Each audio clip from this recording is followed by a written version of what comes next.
Hello everybody and welcome to the Catalan Cymru revision sessions. The session this evening will focus on History AS Unit 2 and will be presented by Karen Thomas from e-sgol Harry Tudur. The session will last around 45 minutes where Karen will run through the relevant content. If you have any questions during the session, please use the question and answer Q&A section and we'll do our best to answer your questions. You'll see that there's a hyperlink in the Q&A section. If you're happy to leave your name and email address, we would love to keep in touch with you so that we can send you information about future events. You can click on the link at any time during the session. Today's session will be recorded and the recording and any relevant resources will be uploaded to the e-sgol website under the Catalan Cymru tab. Thank you, Karen. Over to you.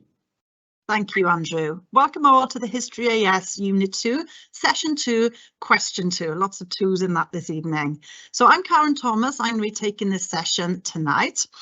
Just to start, I'll just give a quick overview of what we've done so far and what we've got left to do.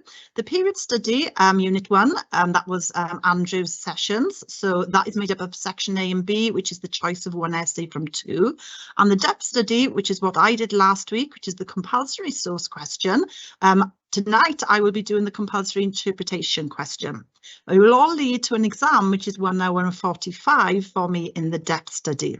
So the presentation will follow the same format as last week's. So the presentation will last around 40 minutes and then any questions, if you want to submit them during the Q&A function during the presentation, and I'll go over as many as I can live in the last 5 minutes of the session. So today's presentation. So as I said, today's presentation is focused on Unit 2, Question 2. So I'm going to be looking first of all at exam feedback on Question 2 from the Summer 2022 series and also looking at the WJC expectations. I'll also be looking at a mark scheme, looking at the overview. I'm looking specifically at bands 6, 5 and 4, which are the topmost bands for this question. I'll be looking at the layout and the style of this particular question, going through a checklist, which is would be good to answer this interpretation question. Look at some useful sentence starters as well, and then just do some general top tips for this question too. And I hope that we'll have time to end with a reflection of Unit 2 paper as a whole. So I'm hoping it's going to refresh current interpretation skills that you have from maybe GCSE and also give you new ideas as well. So we're quite clear in how Unit 2 is laid out. It's a depth study and you have your source-based question, which is your question 1, which is a compulsory one, and a compulsory question 2, which is interpretation. And then this summer you'll have your exam, which is 1 hour 45 minutes.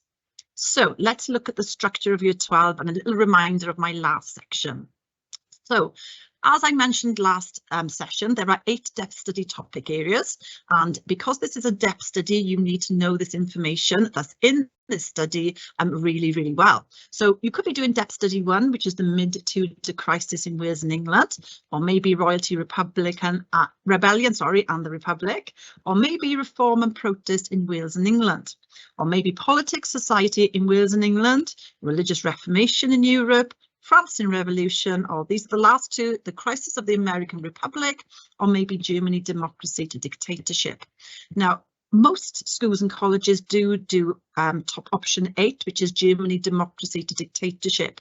But if you do any of the other depth studies, I will be giving questions and examples from those as well in this presentation this evening. So Year 12 work is part 1. And then in Year 13, you'll study the part 2, which would be your Unit 4. And as you can see, the time frame roughly goes to about half of the overall depth study question in Year 12, and then it sort of completes then in Year 13. Right, so the content. As I said, this is a depth study, so you need to understand the content and key issues in your specification. Now, this presentation, as Andrew said in the beginning, is recorded this evening, and also a copy of the PowerPoint will be put online. So you'll be able to follow this link and go straight into the specifications on the WJC site to find your specification for your depth study. And when you do, it will look a little bit like this. So this is the depth study option 8, which is the Weimar. Okay, and we've got the concepts and perspectives going down the sides, and then the key issues on the right hand side. So you'll need to know everything there.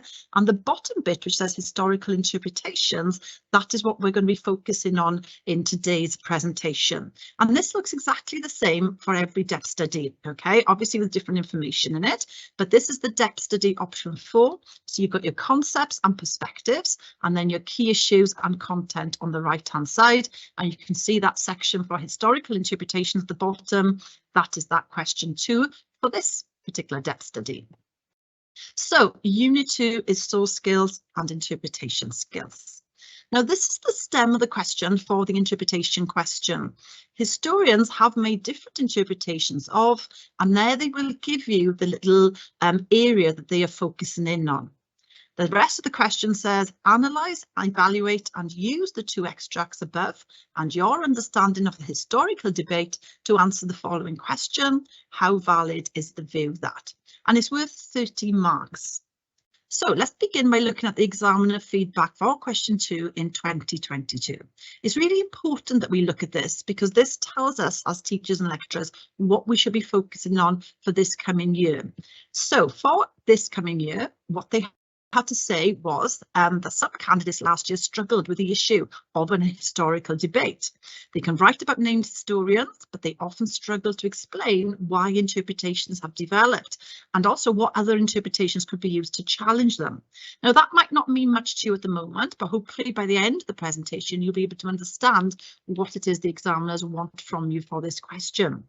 The other thing they picked up from last year's entries were that candidates can say how interpretations differ, but they find it difficult to explain why interpretations have changed over time. So that again is worth bearing in mind when it comes to writing up your interpretation answers. So this is the mark scheme for this particular question. It's obviously different to the one that we looked at last week for question 1, because obviously the focus is very much different for this question 2. It is looking at interpretations. So if you look at the top, it's AO3 that we are focusing in on, which is to analyse and evaluate in relation to the historical context, different ways in which aspects of the past have been interpreted. So I've just zoomed in a little bit now into the different bands that we are going to be focusing in on. There's 2 main areas, which is focusing on the question set and the analysis of the interpretation. So if we start with band 4 and work our way up. For focusing on the question, for band 4, it says the learner discusses the question set in the context of the development of the historical debate that has taken place. So you have discussed it around what has been happening at that time. To move up to band 5, the learner discusses the question set in the context of alternative interpretations, as well as what has happened at that exact time. And to go into the top band, which is band 6, the learner discusses clearly the question set in the context of alternative interpretations. So that word clearly is the distinguishing difference between band 5 and band 6 there. Now, if we look at the last section, which is the analysis of the interpretation, there are marks awarded for band 4. There is some attempt to explain why different interpretations have been formed. The learner considers a counter argument to that presented in the question.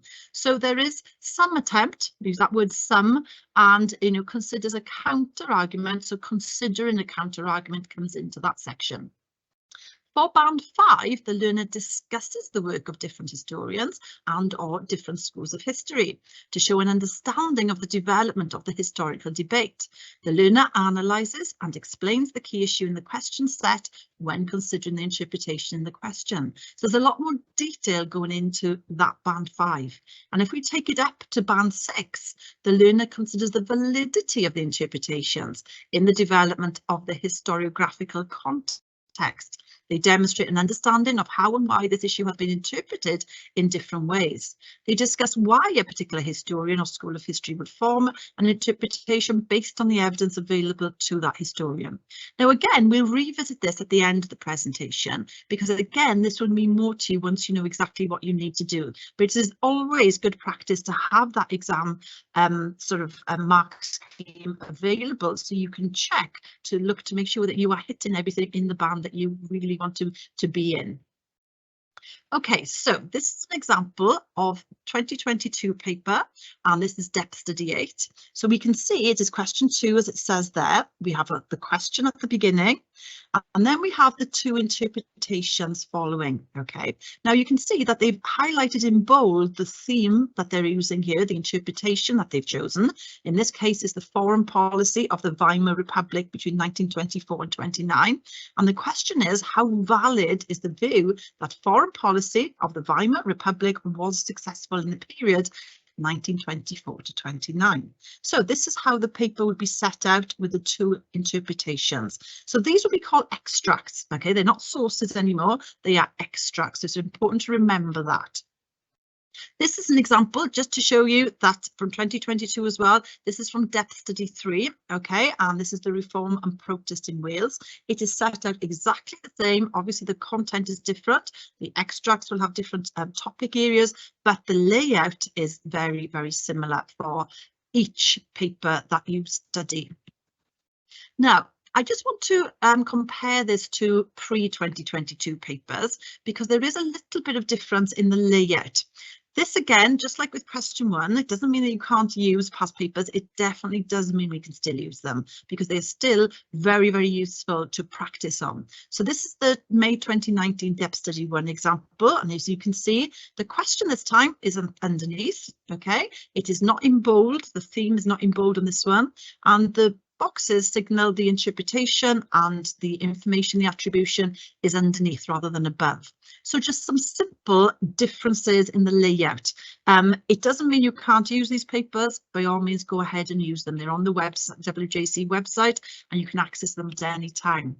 So going back to this one, this is exactly the same. Okay, we can see it's a pre-2022 paper. This is for depth study 3. We can tell by the layout that it's changed slightly, and it will stay to the 22 version for you this year. So let's have a look at what exactly you need to do for this question then. So it says here that learners should be taught the historical events and developments associated with all 4 issues identified in the specification. Now, what they mean by the 4 issues is that last bottom bit that I mentioned at the very beginning, that is in your specification. So this is reform and protest, which is the depth study 3, and you can see we've got those 4 little sections at the bottom, the 4 interpretations. So your teachers or lecturers will be teaching you information about those 4 and the interpretations that could fall into those 4 areas. And this is another example, this time from depth study 7, which is Crisis of the American Republic. There they are, historical interpretations. So we've got the 4 areas there as well for that one. And depth study 8, exactly the same. Okay. So this is from the WJC directly. So they're asking you to analyse and evaluate, in relation to the historical context, different ways in which aspects of the past have been interpreted. Now, this question goes beyond just general factual knowledge of what has happened. Students this time have to look at different interpretations of the key issue that they choose from this period, and it will cover a range of different developments. So on the next 2 slides, I'm going to be giving you the overview from the WJC. And obviously, as I said earlier, you can go back through the PowerPoint, slow it down, pause it, and obviously take in this information at a lot slower rate at a later time when it's on the website. So the WJC guidance. They say it is expected that learners will be aware of a range of possible interpretations of these key issues made by historians. But specific knowledge and recall of particular historians and their careers or publications is not required. So you don't need to know who that person is and what sort of publications, books they have written. Okay. Question 2 will focus on assessing the extent to which the candidates are able to analyse and evaluate the validity of the 2 provided interpretations on a specific issue in their appropriate historical context. And they need to show an awareness of the different interpretations in that issue set. So not only to identify differences in interpretations, but also you need to discuss how and why different interpretations have been formed. So as we know, an interpretation is a point of view, okay, it's somebody's opinion on something. So centres should encourage candidates to debate and offer a judgment on the key issue set and consider a number of interpretations within the wider historical debate of the issue.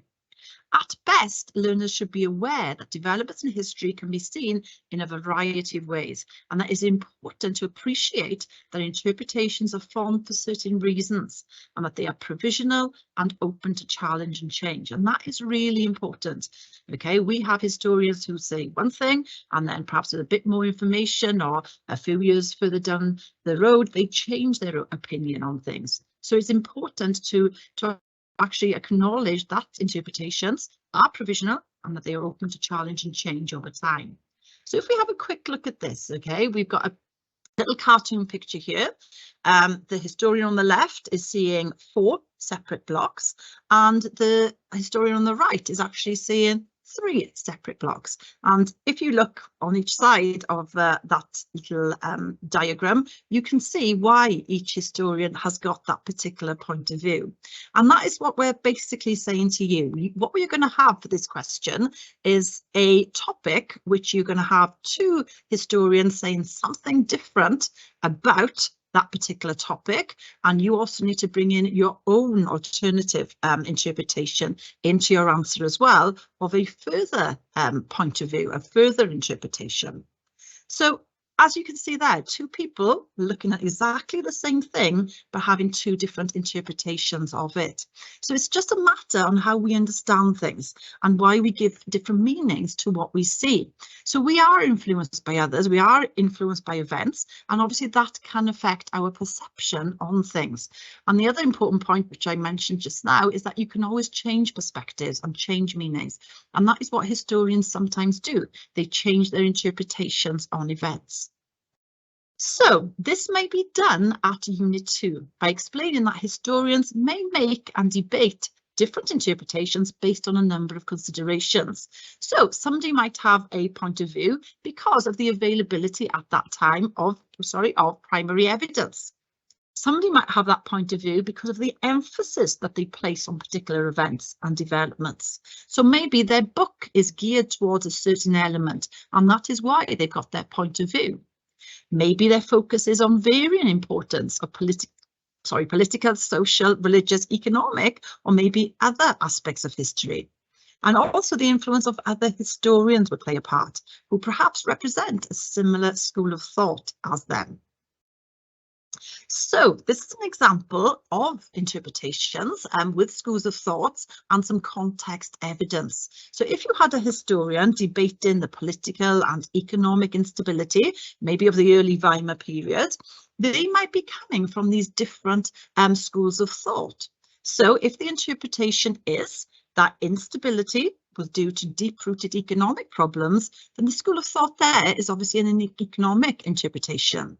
And they might find evidence for their point of view coming from the fact that the economic cost of the war and the impositions of the Treaty of Versailles has led to this particular viewpoint being their strong viewpoint.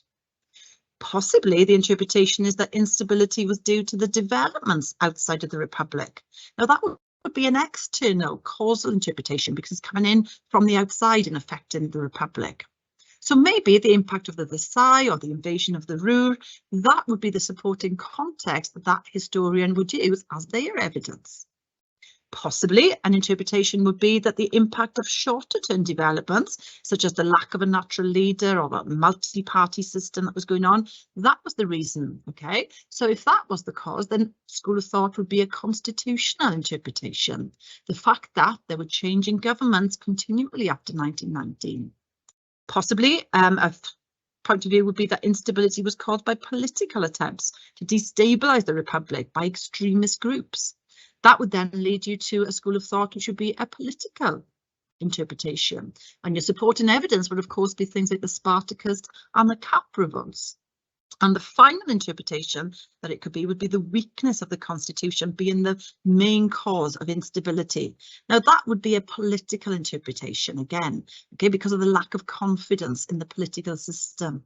So you can see that all of these historians are correct in what they're saying. They just have different points of view as the main reason why there was political and economic instability in the early Weimar period, and they are all supporting it with evidence. Okay, so what you have to do in this question is not only work out what the interpretation is that's been given to you and why that person has given that interpretation, but you need to give your judgment on it as well.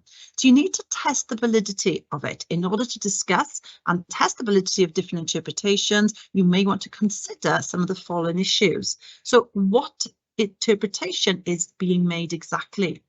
What historical support is there for this particular interpretation?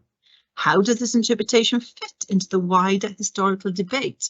And how valid, convincing is this interpretation when compared to others? So it is really, really important that you remember that you must give your judgment on the particular interpretations that are given to you in this question. So just to reiterate then, points to consider. Why have historians got these different points of view? Well, it's the availability of primary evidence to that particular historian.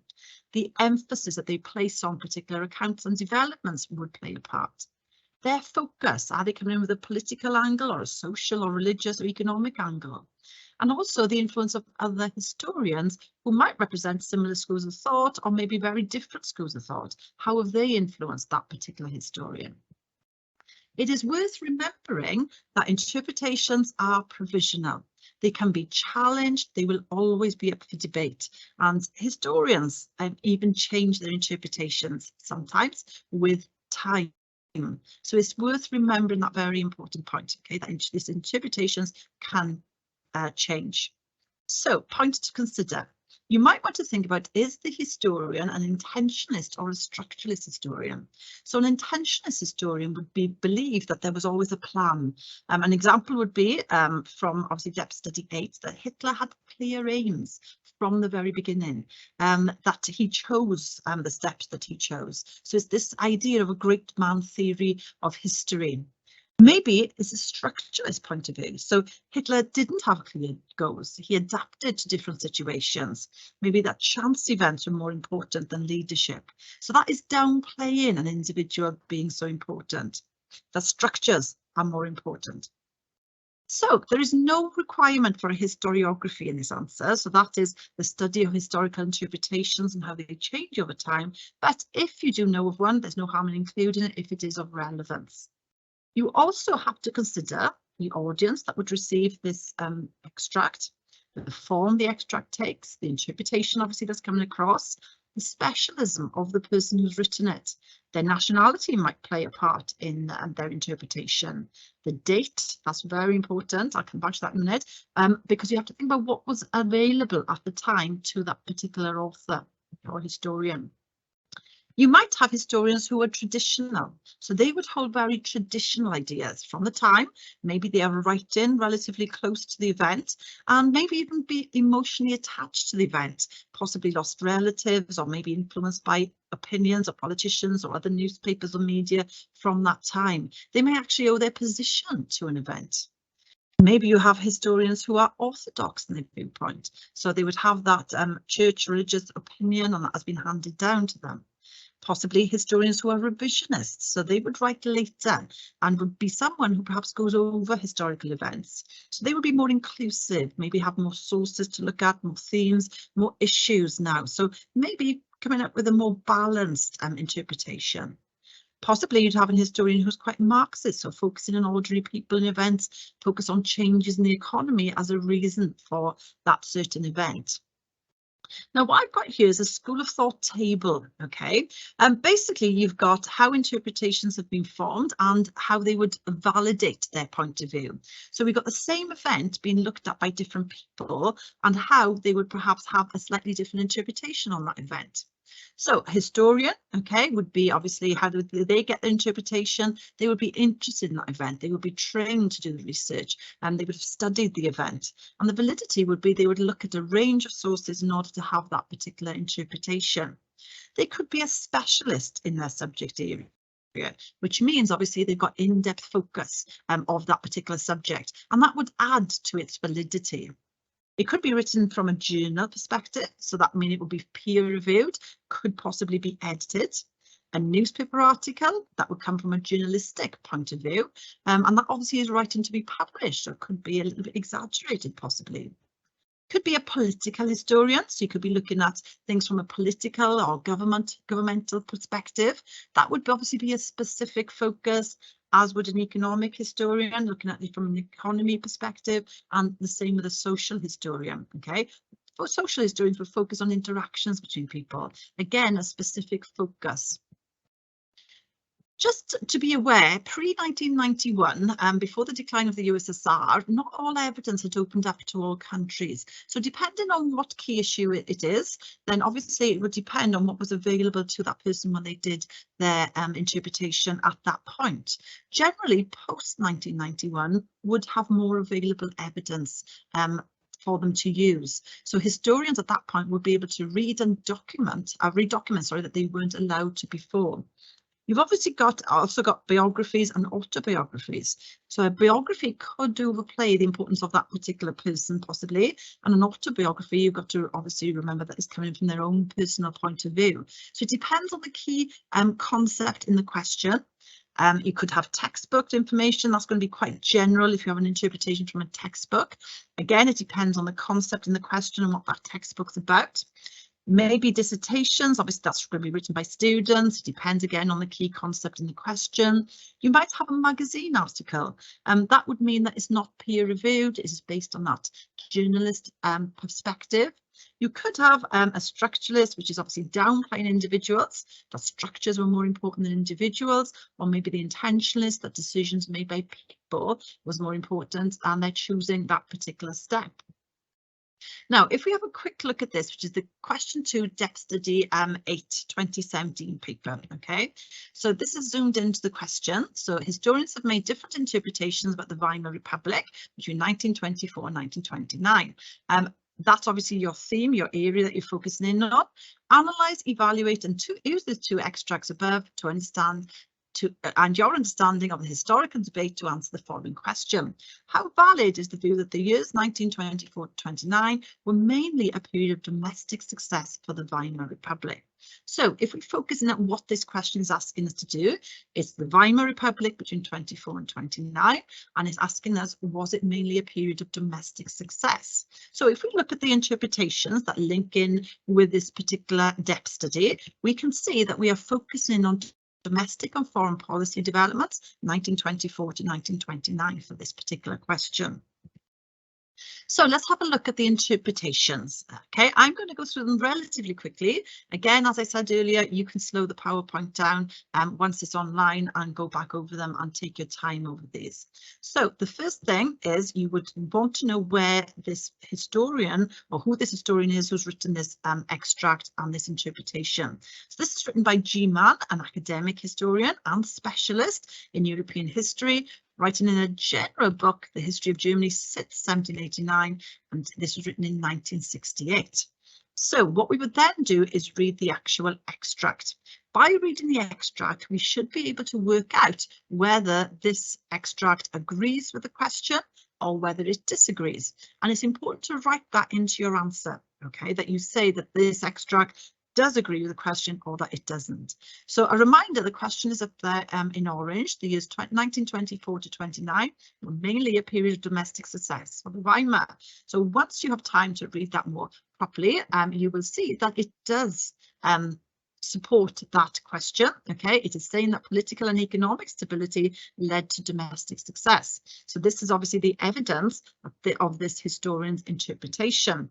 Now, because this historian, most we've looked at the attribution, we can see they've written in 1968. They're coming from quite a traditionalist viewpoint. It's quite a simplistic point of view, but we would obviously be picking up that this is an academic historian. They are a specialist in European history, which is obviously a good thing, but the book is a general book. Okay, so it's not quite specific enough. Possibly the actual title of the book since 1789, that seems to signal that it's quite an open-ended book. So we would need to be careful that the information in it perhaps wasn't as specific as we would want it to be.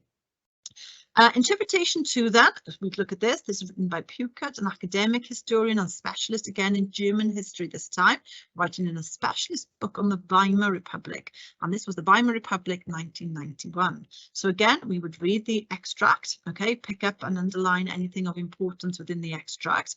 And we would see straight away here that it's given the interpretation that it wasn't a domestic success. Okay, so we put a cross next to this one and we would state that when we wrote it up. So this is more of a revisionist approach in this particular extract. Again, we would pick up on the fact that, you know, it's an academic historian and specialist. They've done their research and things. They're writing the specialist book, which is great. It's more focused on the Weimar and it's written in 1991. So I've included the mark scheme for this particular question, okay, which you can go through in your own time. And notice it says here some of the issues to consider may include. So this is the definitive mark scheme. Don't worry if you think, oh, I would have picked up this or I would have said this and made a point. You could still get marks for that just because it's not in this particular mark scheme. So in the beginning bit of the mark scheme, it is working out which interpretation, what is the historian saying, who do they agree with, do they agree with the question? That is being said in the beginning bit. And the second half is picking up information about the historian themselves, so working out what school of history, what school of thought they've come from, why they would have this interpretation, and giving a judgment on how valid you think that interpretation is once you've weighed up who has written it and why they may have had that particular point of view. So this is the same then for interpretation 2. So again, you've got your working out what is this extract saying, okay, do they support the question or not? And then the second half of this mark scheme is explaining the type of historian that's written it, what their school of thought is, why they would have this particular interpretation, and then giving a judgment on how valid this particular interpretation is. And it's really important that you give that validity into your answer. So candidates may show awareness of the wider historical debate. Okay, they should be aware of other interpretations and they should also be bringing them into this conclusion bit in their work. So you have to show what other interpretations could be mentioned. So if one is agreeing with the question, the other one will bring another point of view in, and you need to bring across a third point of view as well. Okay. And then once you have done that, you have analysed the given interpretations, you've offered an evaluation on the validity of what's been given to you, and you've provided a judgment to the issue in the question. And if you do all those things, you will be accessing the top bands in that mark scheme. So top tips. This is a further compulsory question, which will obviously expect learners to analyse and evaluate different secondary interpretations of 4 historical issues they've studied, explaining how and why different interpretations have been formed about an issue. So suggested timings is 10 minutes to read the interpretations and obviously formulate your notes and your underlining of the important points that you want to write up about, and then about 35 minutes to respond. You have to consider the wider issues which could have influenced such a view and include other interpretations as well, and mention the potential audience who would have these extracts. So remember, these are extracts, they're not sources for this question, so you must call them extracts. You deal with the attribution, you read the extracts and you make notes and you annotate. One will agree and support the exam question and one won't. So work out which one is which. Just a simple tick or cross, you will be able to do that. You are expected to show how and why different interpretations have been formed on that particular issue. So make sure you include that in as well. You need to give a judgment on their validity, how valid you think each of them are, and you need to include your own interpretation. So what do you know about it?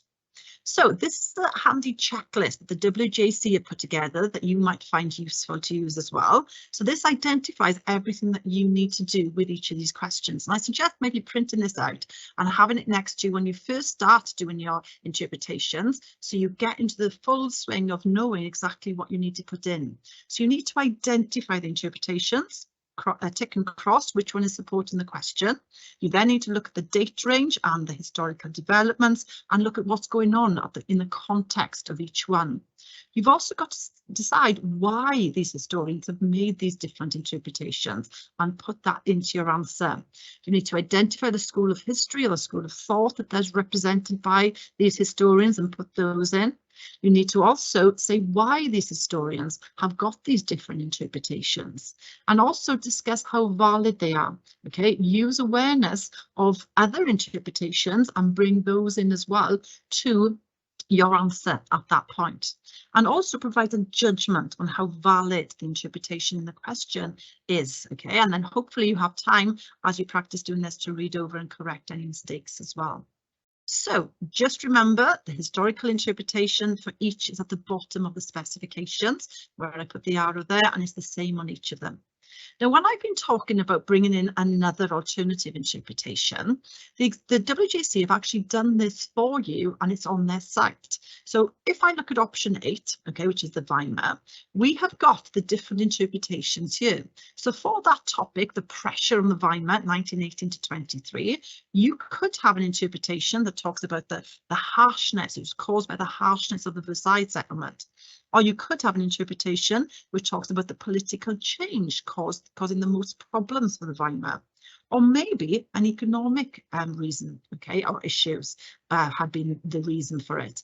Now, obviously, you're going to have 2 of those points of view in your extracts, and then you would bring in a third as a possible other interpretation. So you need to learn these for each of your titles in that key issue section at the bottom. So that is the one for examples, the pressure of the Weimar Republic. Okay, here we've got the Weimar Republic. So we've got largely successful in dealing with Germany's problems. The Weimar period was largely ineffective. So there you've got 2 interpretations there. And the bottom one is saying that the possible interpretation is the achievements was due to a favourable international situation. So again, you've got 3 that you can learn, 2 possibly will come up in your question, and the third you would bring in as your extra interpretation. Here, Germany and the Depression. So we've got that it was economic devastation. The impact led to economic devastation. But the main consequence was the rise of general political extremism, or that another interpretation was that it was the coming power of Nazis that was the most important consequence. So again, you will have to learn these, okay? And this is the last one here, because you've got 4 to look at. So the Nazis rise to power. The Nazis rose to power mainly because of the leadership of Hitler, or maybe because of the policies of the Weimar government were to blame, maybe because of the hatred of the Versailles settlement, or maybe because of the use of effective propaganda. Again, I put the link in here that will take you directly to the WJC site, and you can find your particular depth study and find what they're suggesting as alternative interpretations for your particular depth study, so that you can go on there and learn those as well. Okay, so that link is there for the future. Okay, so we've got just about enough time just to quickly go through where this particular question comes from. So we've got another one here from the 2019 Depth Study 8 paper. So we've got here the Depression being on Germany. Okay, so we know that we are looking at the Depression, the main impact of it. Okay, the collapse of democracy is what they are saying was the main impact. Okay, so we've got the impact of the Depression there, and we know is coming from that particular theme. And we know that this would be the different points of view. Okay, so we've got that economic devastation was the main impact. That it was the rise of general political extremism, or the coming to power of the Nazis was the most important consequence. Okay, so we've got the collapse of democracy. Obviously, those can then come in as alternative points of view, depending on what the other point of view was that they gave to you in this exam. So if we just have a quick look at this, just to recap what you have to do. So we're looking at who the historian is, what book they've written, when it was written. Okay, that would then lead us to quickly have a look at the extract itself, and that will help us to work out whether it was a supporting extract to the question or if it wasn't. Okay, the political school of thought is quite general in what they're saying, so we would pick up on that, and also we'd pick up that this is an academic historian. The title of the book is quite vague though. It's 1918 to 45, looking at dictatorships, and it was written in 1989, so we would pick up on that fact as well. With regards to this one, we've got Wanger, who's an academic historian and specialist in German history, in his book Germany 1916 to 41, and this was written in 1997. So again, we would know that when we read this extract, it was evidence that it disagreed with what was being asked in the question. And again, we've got quite a Marxist school of history here, and it's more detailed, and obviously the specific focus is what's coming across because it is an academic historian, we're a specialist in German history, and the book is obviously more focused on the topic area that we are looking at. So this is the mark scheme to go with that particular question as well. Okay, so I put this there so you can have a look. And even if this isn't your depth study, obviously you can go on the marks on the WGC site and find the mark scheme and past papers to suit your particular depth study. So we've got the interpretation one there. Again, obviously you can use your time to go through it. So we've got what the exact extract interpretation, what the historian is saying. We've got to work out what type of historian has written this, what school of thought, given a judgment on how valid the interpretation is. We would do the same then with interpretation 2, exactly the same. Work out what the historian is saying, what interpretation they've got, and then what school of history, why they've got this interpretation, give a judgment on how valid it is, and then give an alternative point of view and judgment. Okay, other interpretations and judgment there, going back to what you have learned from the different interpretations from the WGC suggestions. So this leads us all back to that mark scheme again. Okay, remember, focus on the question set and how you analyze the interpretations are really, really important. So this checklist, okay, this needs to obviously perhaps be learnt if you like to see things in more of a checklist form, because everything here will lead you to that top marks on the mark table. Now, if you were going to put an answer together, this would be the suggested plan. So your introduction, you would obviously explain what the interpretation is that's been given to you in the question. And then you could use paragraph 1 to identify the interpretation in interpretation 1. You would use the content to show how and why interpretation 1 has been made. Use the authorship, including the purpose and audience, to show why interpretation 1 has been made and why it differs to others. Give a judgment on this the interpretation 1's validity. You would then in paragraph 2 do exactly the same. Identify the interpretation, use the content to show how and why, use the authorship, including the purpose and audience, and obviously give a judgment as well. In paragraph 3, then, you could offer your alternative interpretation using your knowledge of the events, and then end maybe with an overall how valid is the interpretation in the question compared to the other interpretations that you have obviously spoken about in your answer. So this is Depth Study 8 Part 1, Weimar and his challenge. This is last year's paper. Okay, again, we're working out what interpretation has been given. There's a mark scheme for this as well. Okay, and I've put here all of the previous years that have come up, the different key issues that have come up for this question. So domestic and foreign policy have been used twice, so you can hedge your bets that maybe one of the other ones are more likely to come up this year, but I thought this is quite useful to pass on to you. So summing up then, let's bring the PowerPoint to a close. So first of all, question 1. Okay, this is going back now to last week's PowerPoint, which is a little quiz on what we've discussed there. You will always have 3 written sources, which of course is false. Okay, you might have a picture source or a map source in that question. The sources may be secondary, absolutely false. They will be primary, contemporary from the time for that question 1. You need to mention the tone of the source. Yes, that is true. You need to do that. Put as much additional information as you can into your source analysis. Well, that's false. Okay, yes, you need to put contextual information in from what was going on at the time, but there's no point putting everything you know from the course in if it's not relevant to the question that you're being asked. It's good to write a pre-learned, very structured and formulated source analysis. That's false. Okay, there are things that you need to do a good source analysis, but it needs to flow and you need to be very unstructured in the way that you write that particular answer. So with interpretation question 2, which is what we've just discussed, the extracts will always be secondary interpretations. That is true. Marks can be awarded for valid points made that may not be displayed in this mark scheme. That is true. Using the context of the extracts, you have to explain why historians have made different interpretations. That is true. You should bring in other interpretations on the set issue. That is also true. You do not need to provide a judgment. That is false. Okay, you need to provide a judgment to your source, your extract, sorry, that you've analysed and interpretations. So next steps.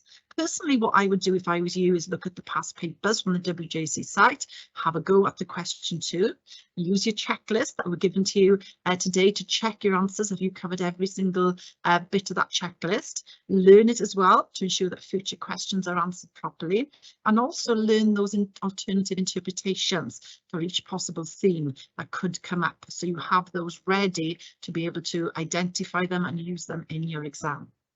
So thank you very much for joining me this evening. If you have any questions, then I will now be available. I don't think there's long of the presentation left, but I will be available to answer any if there are any until the end of the session.